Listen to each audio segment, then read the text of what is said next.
Hər kəs salamlayıram. Dostlar, hər kəsin evində bu məhsullar olsun. Göyərtidir, limondur. Fərq eləmir, pəhrizdəsən, pəhrizdə deyilsən. Yəni ki, bu adi vəzəlini götürək. Qaraciyərə bilirsiniz nə qədər xeyri var. Bax, limondakı təzyiqinizi özünüz balansda saxlayın, düşməsin çox.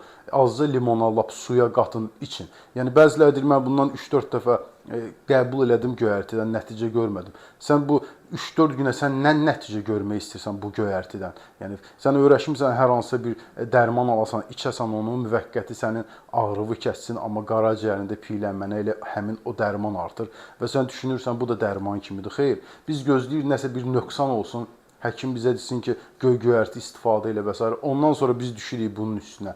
Amma sən bunu elə əzəldən istifadə elə də vacibdir, elə fast food yeyəsən, başqa bir şey yeyəsən və s. Yəni o baxımdan yəni çalışın sağlamlığınızı qoruyun. Bir daha söyləyirəm.